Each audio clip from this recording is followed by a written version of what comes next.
Malaysia, Thailand கடல் எல்லைக்கு அருகே நடந்த படகு விபத்திற்கு பிறகு, இன்னும் காணாமல் போன சில ஆவணமற்ற குடியேறிகளை கண்டுபிடிக்கும் நடவடிக்கை 3வது நாளாக தொடர்கிறது. தேடல் மற்றும் மீட்பு குழுக்கள் தங்கள் பணியை 272.78 சதுர கடல் மைல்களாக விரிவுபடுத்தியுள்ளன. மலேசிய மற்றும் தாய்லாந்து அதிகாரிகளுக்கு இடையிலான கூட்டுப்பணி இதுவரை 21 உடல்களை மீட்டுள்ளது. 12 பேர் மலேசிய கடல் பகுதியிலும், 9 பேர் தாய்லாந்திலும், அதே நேரத்தில் 13 பேர் மலேசிய பகுதியில் மீட்கப்பட்டுள்ளனர். இன்று காலை 7:30 மணிக்கு 5 MMEA கப்பல்கள் மற்றும் ஒரு விமானத்தின் ஆதரவுடன் இந்த நடவடிக்கை மீண்டும் தொடங்கியதாக மலேசிய கடல்சார் அமலாக்க முகமை செய்தி தொடர்பாளர் ஒருவர் தெரிவித்தார்.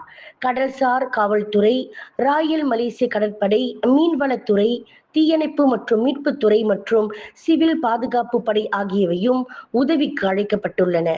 புலம்பெயர்ந்தோர் கிட்டத்தட்ட ஒரு மாதத்திற்கு முன்பு மியன்மாரின் புத்திடாங்கிலிருந்து சுமார் 300 பேரை ஏற்றிச் சென்ற தாய் கப்பலின் புறப்பட்டதாக அதிகாரிகள் நம்புகின்றனர். தாய்லாந்து மலேசியா கடல் எல்லையை நெருங்கிய போது குழு பிரதான படகு மற்றும் 2 சிறிய படகுகள் என 3 படகுகளாக பிரிக்கப்பட்டது.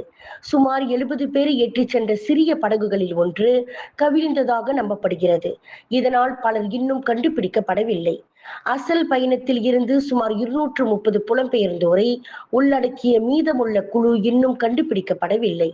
மியன்மாரில் நடந்து வரும் மோதலின் மத்தியில் இந்த சோகம் ஏற்பட்டுள்ளது. இது ரோஹிங்கியா குடும்பங்களை பாதுகாப்பை தேடி நெரிசலான கடக்க தகுதியற்ற படகுகளில் தொடர்ந்து செல்ல கட்டாயப்படுத்துகிறது என்று தெரிவிக்கப்பட்டுள்ளது. விலையில் மேலும் செய்திகளை தெரிந்து கொள்ள கீழே இருக்கும் பெல் பட்டனை அழுத்துங்கள். உங்கள் ஆதரவை வெளிப்படுத்த லைக் மற்றும் ஷேர் செய்யுங்கள். தொடர்ந்து விண்வெளியுடன் உங்கள் பயணத்தை தொடர்ந்திருக்க சப்ஸ்கிரைப் செய்யுங்கள்.